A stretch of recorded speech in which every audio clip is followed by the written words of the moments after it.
Hello everyone and welcome to the Movie Fanatics. My name is Brannock. Well, another year has come and gone, and I've unfortunately started a tradition for myself where I get to talk about the best stuff that I watched each year. Welcome to the second year of Brannock's Top Picks, where I do exactly that. For those of you who are new around here, the criteria for being on this list are as follows. It must be a movie or a TV show, and I must have watched it for the first time this year. It doesn't mean that it has to have been released this year, I just need to have watched it for the first time this year. This year I watched over 50 new movies and TV shows, and a lot of them were really good, so narrowing it down to a list of 15 was really difficult, even more so than last year's list. I considered making it a top 20, but for the sake of my own sanity, I decided to cut it down to 15. There are 4 honorable mentions, so it might as well have been a top 20 anyway, but whatever. Spoilers for every movie on this list. You've been warned. Now sit back, relax, and get ready because it's time for me to do some rambling. I'll run through these pretty quickly so we can get to the real list, but I decided to give these movies a shout out because they made me consider whether or not to put them on the list. And they made me consider for a while, so we are going to talk about them. First up is The Great Dictator. This is the first and only Chaplin movie I've seen, and I believe it's his first talkie, which is pretty cool. Obviously, this is a very political film, best watched with the international political climate of 1940 in mind. Despite being very old, this movie has aged really well, and has a unique charm that definitely got a lot of laughs out of me. And the final speech, though dated in some respects, still rings true even today. Next we got Dirty Rotten Scoundrels. This movie is absolutely hilarious. Really, this movie is carried by Steve Martin's incredible performance as Freddy and Michael Caine as Lawrence. These two have a wonderful dynamic that makes the movie so enjoyable. And though the ending twist seems pretty obvious in retrospect, I did not see it coming when watching the film. Very fun movie. Then we got Playtime. I've talked about this one before, but this movie feels like a dream, a strange trip into a foreign but familiar world. The long, elaborate jokes like the nearly hour-long club scene are so memorable. There are so many subtle visual gags and things going on in the background that this movie feels like one of those I Spy or Where's Waldo books come to life. Profound visual presentation combined with impeccable comedic timing make Playtime a must-watch. Lastly, Encanto is a lovely film. I've talked about this one as well, but it's really well done. Its character writing is refreshingly solid for modern Disney standards, and it stands out among their recent catalog for its originality and charm. This is a great film with a great emotional center. Alright, let's get to the real list, starting with... In horror, there are several movies that reshape the genre, and one such film is The Exorcist. Many members of my family claim that this is the scariest movie ever made. Is that true? No. I'd still give that description to The Shining personally, but you gotta remember when The Exorcist came out. You gotta remember that this was before movies like Friday the 13th redefined how extreme horror would be. So back in 1973, this was pretty intense. Before this, no movie had been so intense and caused such a visceral reaction in moviegoers. Seeing this demonic child floating into the air and swearing like a sailor and projectile vomiting everywhere, all with this horrifying makeup, yeah, seeing that in 1973 would have been pretty scary. Don't get me wrong, I was not scared by it for the most part, but there were some moments that definitely did creep me out. This part where Reagan stares at you for a few seconds, and that bit where she turns her head are both really unnerving. Like I said in my original review, basing the quality of your film on a child actor's performance is risky. But Linda Blair is really good as Reagan, especially once she's possessed. And most of the horror comes from watching this progression as her condition gets worse and worse, while her mother's mental health degrades alongside it. There's a sense of tragedy present here. The visuals really shine here, the head turn looks real, and I love the clouds of breath coming from the priest during the exorcism scene. That sequence is the best part of the movie, but the whole film is really enjoyable. And I like that we never really learn how or why or by what Reagan is possessed. There's a sense of mystery there that I really dig. All in all, this movie really is something special. It's an interesting look into the history of horror and what the genre was like at the time of its release. Though not as scary as it probably was in the 70s, The Exorcist still is a timeless film, intriguing as always. And it's worth watching even today. I like comedy. I like to laugh. But normally I don't watch comedies very often. I prefer dramas and horror movies and action movies, that sort of thing. But my god, My Cousin Vinny is one of the funniest movies I've ever seen. Now this movie is not on this list for its artistic merit or its impact to a genre or its legacy. It's just a really well done comedy. The performances are absolutely perfect. Joe Pesci obviously steals the show, but Marissa Tomei is also really good in her role. And though his character isn't as big and loud as Vinny or Mona Lisa, Fred Gwynn's Judge is also really good. He and Joe Pesci have such a great on-screen dynamic. They play off of each other perfectly. The two youths. To what? What was that word? What word? To what? What? Did you say utes? Yeah, two youths. What is a ute? Oh, excuse me, Your Honor. Two youths.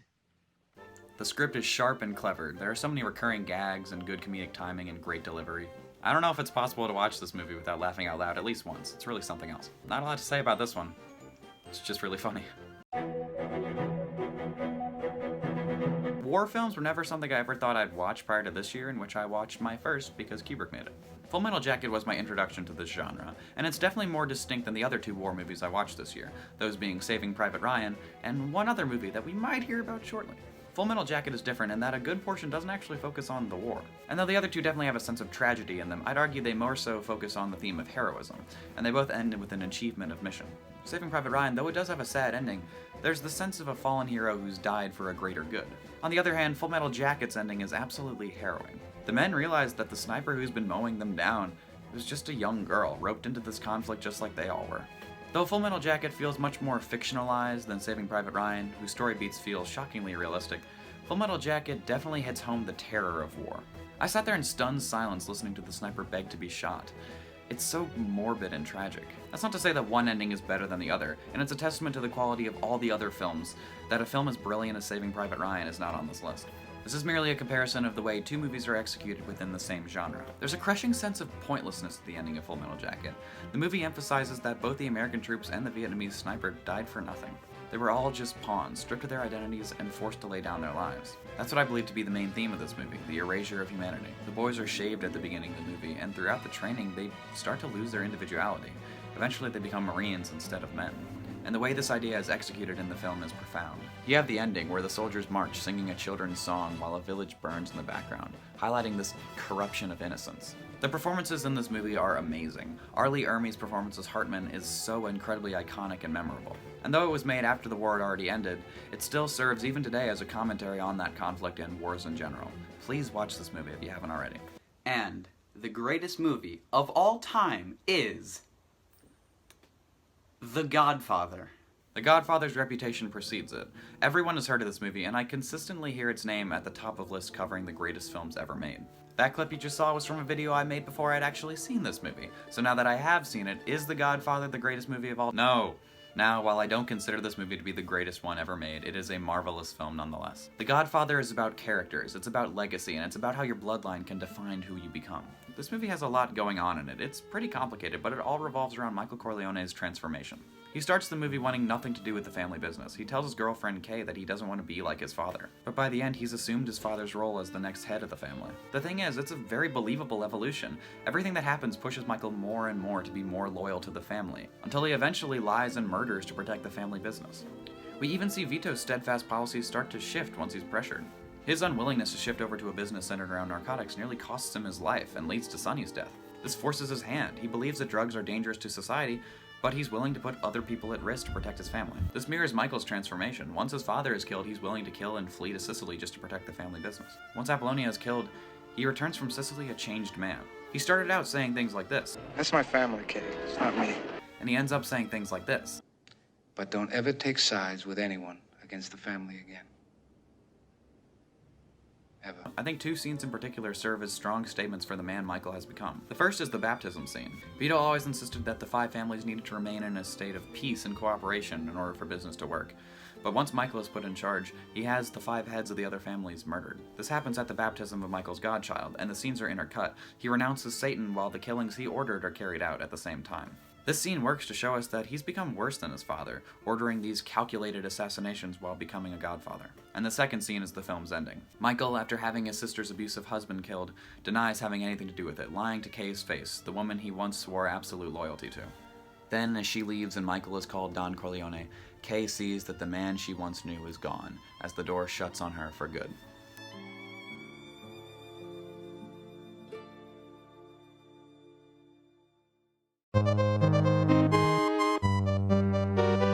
Horror movies are at their best in my opinion when they're mysterious, ambiguous, and interesting to examine, and a film that's really good at all three of these is The Thing. The Thing's concept reels you in immediately. The Thing can look like, act like, sound like, anything it wants to perfectly. There's no immediately discernible difference between someone who's infected and someone who isn't. This leads to an incredible amount of tension throughout the movie because we don't know who's human or not.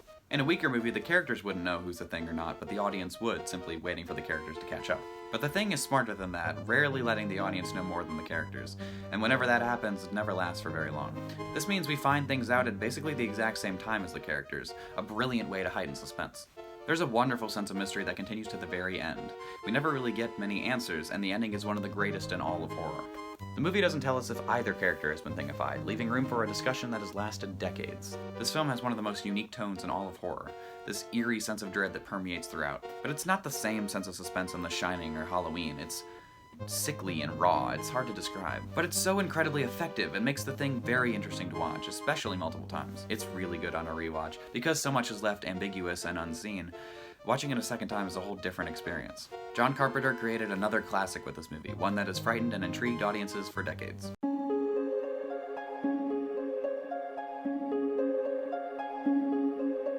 One of my new favorite directors doing new and exciting things with the horror genre is Mike Flanagan. I love this guy. His works are so interesting and engaging, and Midnight Mass is no exception. This show is incredibly unique, and it isn't at all what I was expecting. This is not your typical horror show. It's very psychological, often philosophical, and there are very few actual horror scenes, especially early on. That's not to say it's uninteresting. This show is thought-provoking and intriguing from start to finish. Obviously, the show deals a lot with religion, a subject that's definitely touchy to talk about in pop culture. The show is set on this island populated almost exclusively by Roman Catholics, with the exception of Sheriff Hassan, who is Muslim, and our atheistic protagonist, Riley. I've heard that a lot of people are getting mad at this show, saying that it's anti-religion, and as a Catholic myself, I disagree. It would have been really easy for this show to vilify religion or use it as a tool for some cheap scares in a horror show, but Midnight Mass is smarter than that.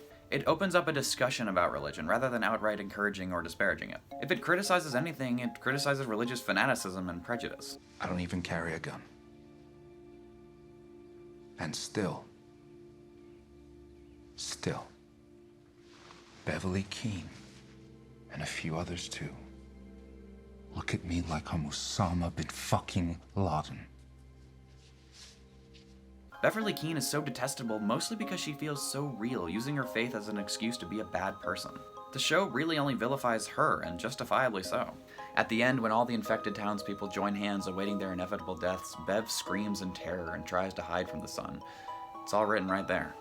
The last few episodes are so stressful and terrifying because the characters feel so trapped, and almost all of them do end up dying. But it's equally saddening when many of the infected townspeople realize that their acceptance of Pruitt's teachings led to them killing their friends and families.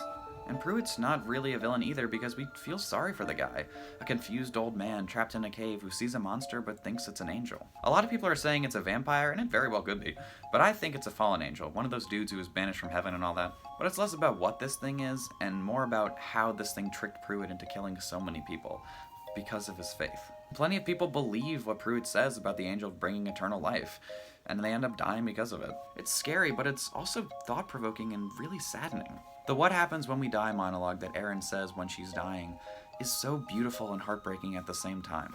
More galaxies in the universe than grains of sand on the beach, and that's what we're talking about when we say God. The One. The cosmos. And its infinite dreams. The acting in this show is incredible, especially from Hamish Linklater, as Pruitt. I had never heard of this guy before, but his performance is jaw-dropping. What a performance. He really shines in his sermons, but he gives the character so much nuance that he's good at all times. Midnight Mass is an amazing show. It manages to be interesting, thought-provoking, terrifying, melancholic, and beautiful. This is a show that I can already tell will be timeless. Mike Flanagan continues to prove himself as a revolutionary filmmaker.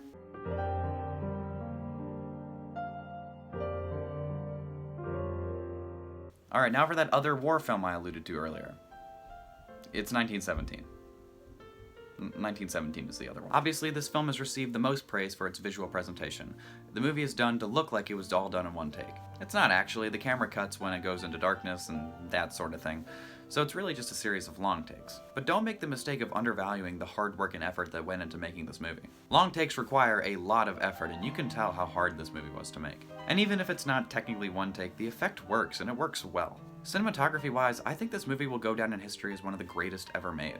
Any long take is hard to execute, but these are some long takes, with so many moving parts and things that needed to be perfect. The way the camera is used in this movie is remarkable. There are so many parts where you can just sit back and appreciate the filmmaking. Because we follow the characters every step, there's an insane level of immersion. It really feels like we went on this journey from start to finish. 1917 is not only impressive on a technical level, it also deserves praise for its story. It has a very simple plot, but it's so well executed that its simplicity is a strength. There's a brutal sense of authenticity to every moment, most of that coming from the feeling of really being there with the characters. The way the story plays out just feels so real and natural, with plenty of moments that will hit you on a gut level. Seeing Blake die so early on really hits you because it's so unexpected, but it emphasizes war's ruthless and unceremonious taking of lives. There are heartwarming parts like when William gives the child some milk, but there are also plenty of stressful scenes. The part where William is ducking through the shadows of the ruined village while flares illuminate the night sky is both exciting and terrifying at the same time. It's very adrenaline pumping.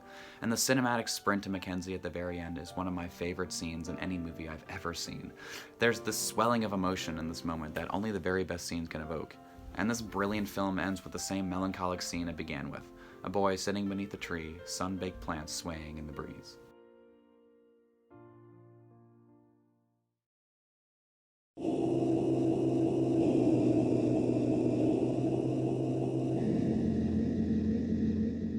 Alright, change of tone. The Blair Witch Project.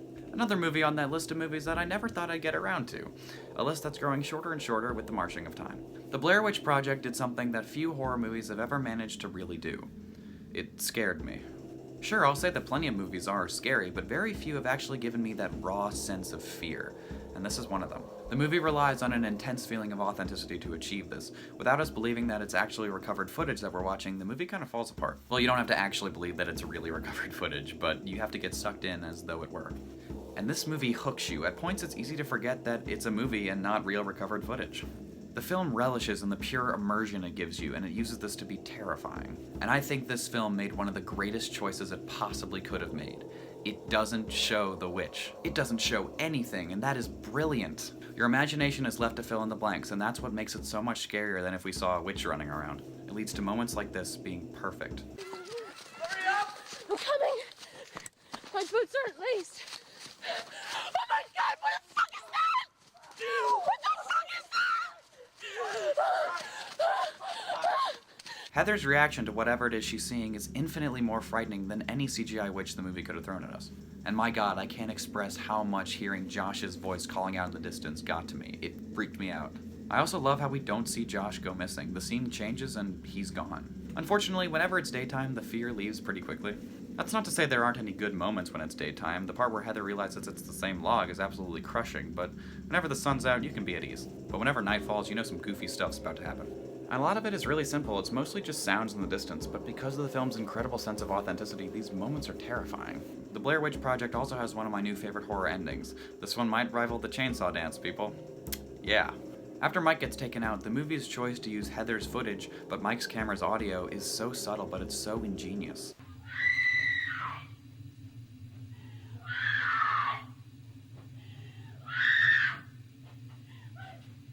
And just seeing Mike standing still in that corner is an image seared into my memory since I watched this thing. It's so incredibly uncanny and inexplicably creepy. I adore this ending. This movie is something else, definitely a new horror favorite of mine.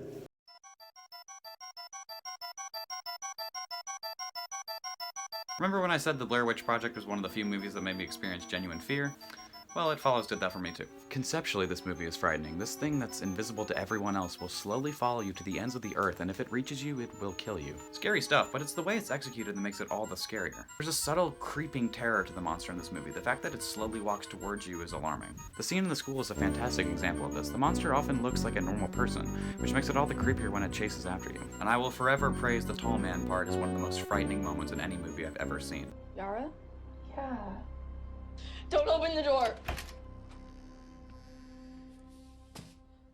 See? Everything's okay.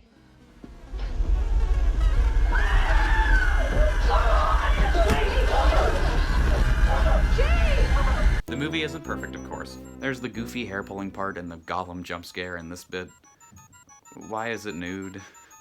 Why is it on the roof? But there are also plenty of great moments. I like how this movie has you scanning the background constantly. There are a few parts where if you keep your eyes peeled, you can see it in the background before the movie calls attention to it. It's genius. It's also very well shot. The shots are framed in a very nice way, and the long take in the beginning is an excellent way to establish the tone. Around the midpoint though, the fear kind of wears off. Once we see how it actually kills you, the mystery is gone and it's never as scary anymore. But it's still great from start to finish, and I think this is one of the greatest modern horror flicks ever made. It's creepy and unsettling while also tackling the emotional effects that this thing has on our protagonist. It Follows is an amazing film. I highly recommend it.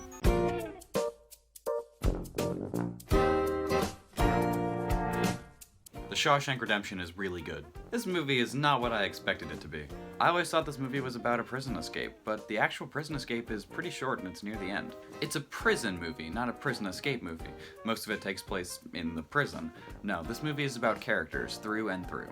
Andy Dufresne is such an interesting character because there's so many layers to him brought by both the writing and Tim Robbins' amazing acting. I like that for a good while we're not actually sure if he's innocent or not. In fact, until it's revealed, we're pretty certain he's not innocent. One of the best parts of this movie is how it makes you like Andy before we learn that he was wrongfully imprisoned. We come to like the prisoners even though we don't know if they're guilty or not. Red is everybody's favorite character even though we know he's guilty. That's because The Shawshank Redemption is about flawed people who we like in spite of their flaws. And each character serves to tell a different story about prison life. One of the most gut-wrenching is Brooks. He had been in Shawshank for so long that he had gotten used to it. Red talks about how a man can become institutionalized, and that's certainly the case with Brooks. And eventually, Brooks can't live in the real world that he's wanted to go back to for so long. It's depressing stuff. Red is my favorite character, of course, and his friendship with Andy is the most memorable part of the film. And I love how they show his character progression through the scenes where he's applying for probation. But by the end, he's just done. He's too tired and he's too old to put on the same fake smile, and he just tells it like it is. I know what you think it means, Sonny. To me, it's just a made-up word. A politician's word, so that young fellas like yourself can wear a suit and a tie and have a job. Incredible scene. And Ward Norton, whose name is very fun to say, is so evil and hypocritical, aware of Andy's innocence but unwilling to do anything about it, which makes Andy's eventual payback much more satisfying. The film's ending is also fantastic and actually made me tear up a little bit. Just a little. Watching these two good friends finally meet up again outside the prison walls was just so perfect. I love the ending. There's so much to appreciate about The Shawshank Redemption, the incredible performances, the memorable setting, and the timeless story. It's a film that I think anyone can watch and get something out of. I have no issues with this movie being considered one of the greatest ever made. It deserves every bit of praise it's gotten. Alright, top 5, here comes Django Unchained. This is my first time seeing a Tarantino flick, and my god, this is an incredible movie. It's hard to adequately describe just how much I was enjoying this movie when I first watched it. It was a raw sense of excitement that a movie hadn't given me in a minute. But there's just so much to love about this movie. The action is thrilling, the performances are amazing, the music fits perfectly. There are so many different elements that come together and just make a masterpiece. Django's business relationship with Schultz that eventually turns into a real friendship is so nice to watch. And though this is not a historically accurate movie by any means, there are still some moments that feel shockingly realistic. Calvin, though exaggerated like everything else, is such a hateable character because it's easy to believe that people like this actually existed. And the fact that his ideologies about race are shared by some people still even today is terrifying and sad. Leonardo DiCaprio gives the best performance in the film in my opinion. He's so perfectly evil. And he puts on this facade of a gentleman and a master of southern hospitality. And he really commits to this role. This right here, that wasn't supposed to happen. He wasn't supposed to cut his hand open, but DiCaprio just kept going. You gotta respect that. It's so satisfying watching Django go back to enact his revenge on Candyland. This sequence is home to some of my favorite moments in the whole movie. The D is silent here, baby. I will never forget that moment.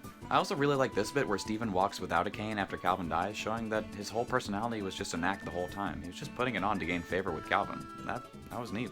And Django riding away with Broomhilda as Calvin's house burns is such a perfect ending. Django Unchained is such a fun movie, and beyond that, it's a great story about rising up and fighting back against a cruel and oppressive society. This is truly an incredible movie that I know I can watch again and again.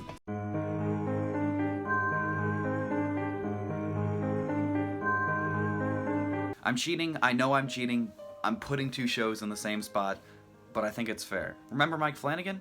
Yeah, he's back. The Haunting of Hill House and The Haunting of Bly Manor are two of the greatest pieces of horror media I have ever seen.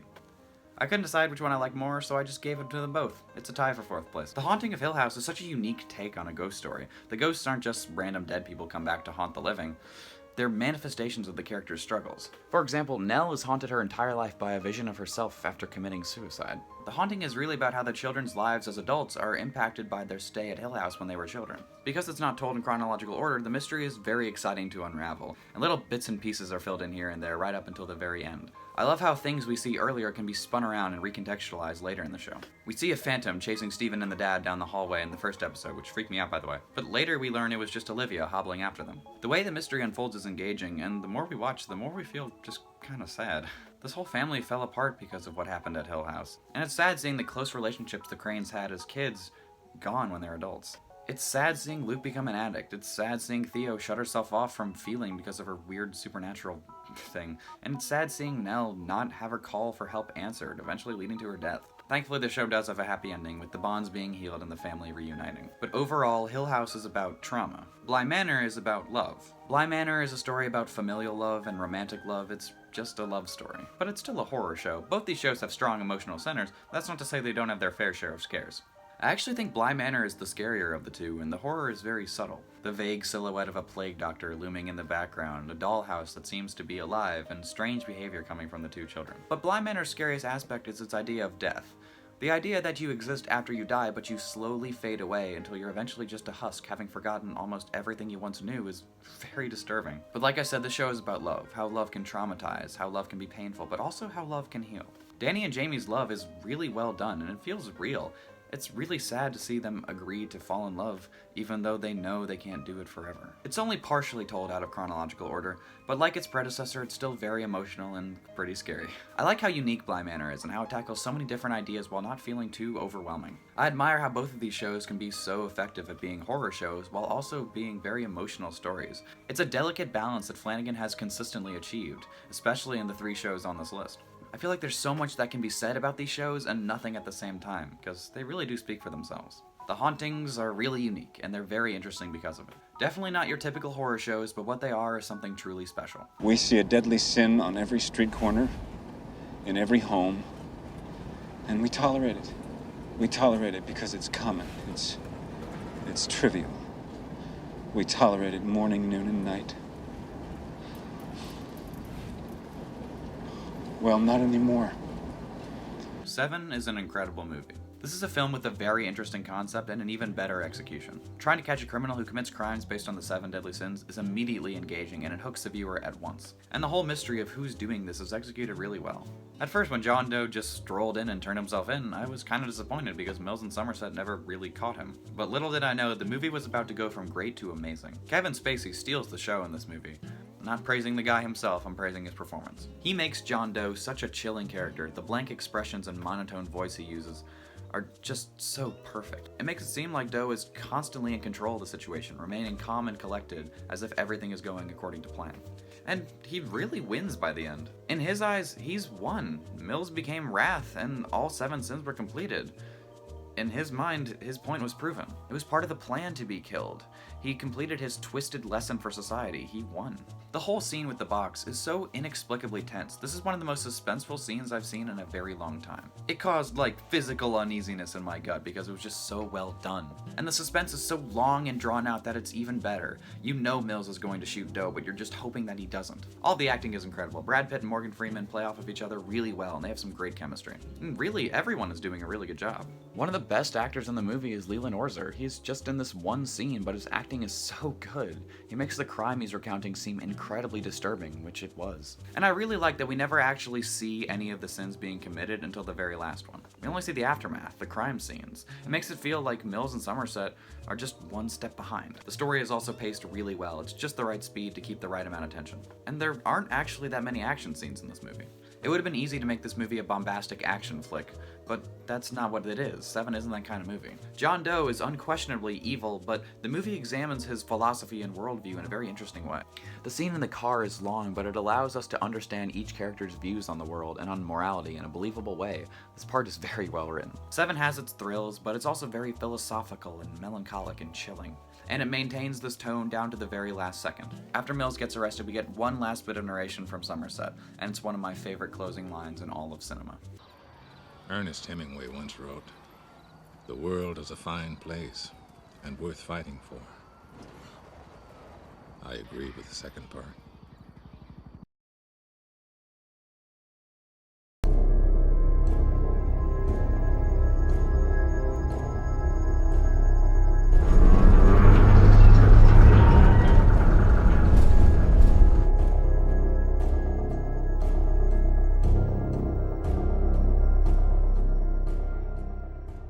Interstellar is an indescribable experience. This movie is a journey, an epic adventure full of excitement, wonder, and emotion. The movie is so good at making you feel all these things that I can't believe it took me this long to see it. This is a movie I don't even know where to start because everything is nearly perfect. Hans Zimmer's score is incredible, the CGI is seamlessly integrated, the acting is superb, and the cinematography is absolutely stunning.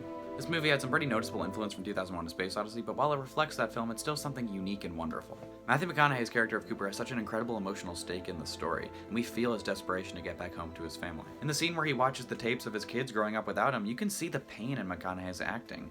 It's one of the most emotionally resonant scenes in the entire film. But this movie really is an adventure. It really feels like this is important, that they're going to save the world, and you can feel every bit of excitement, every bit of fear, and every bit of desperation that the characters do.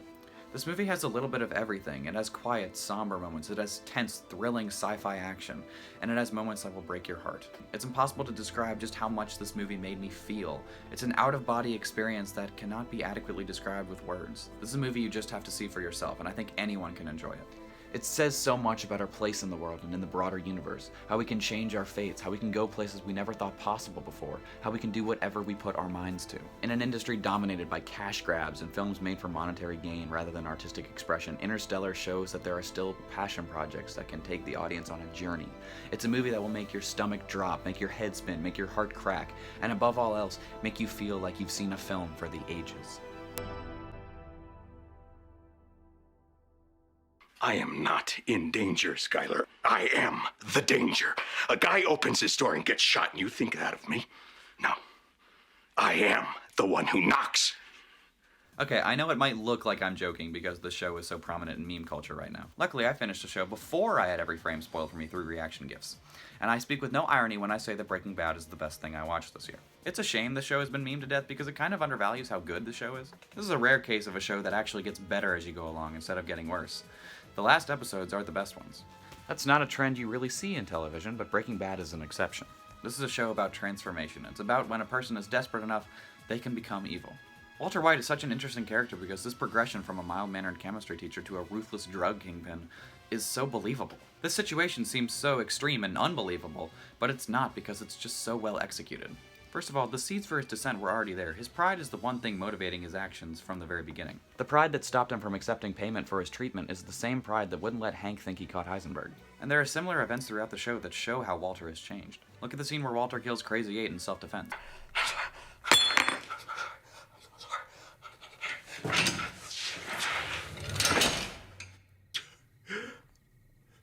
I'm so sorry. The action weighs on him, and you can see that. Now look at this scene.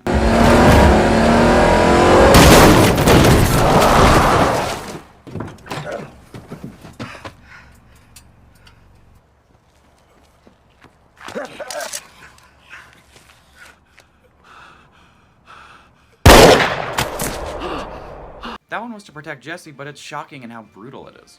Now look at when Walt kills Mike.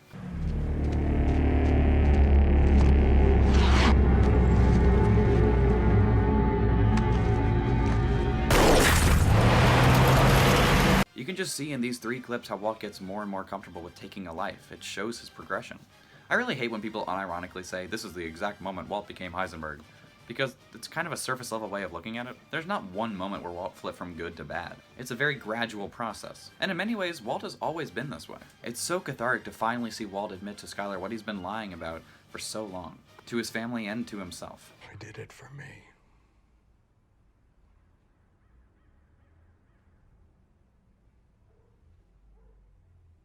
I liked it. I was good at it. And I was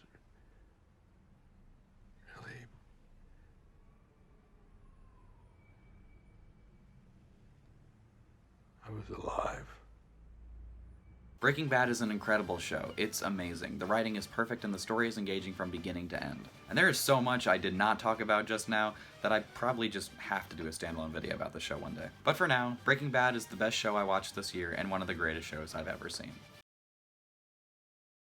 Well, that's that. I hope you enjoyed this little ranking to end the year. I certainly enjoyed making it. Making it onto the top picks list is an incredible honor. It's even better than an Oscar probably, so let's give a round of applause to all of our winners. And there are so many movies that could have gone on this list. I watched so much good stuff this year. If you watch this video and you haven't seen some of these, I implore you to check these 15 things out because they're all amazing. I'll probably take a short break before I upload again. We'll see how long that lasts. So just a heads up. But for now, thank you guys for watching. I hope you all have a happy new year, and I'll see you around. This is Brannock from the Movie Fanatics, signing off.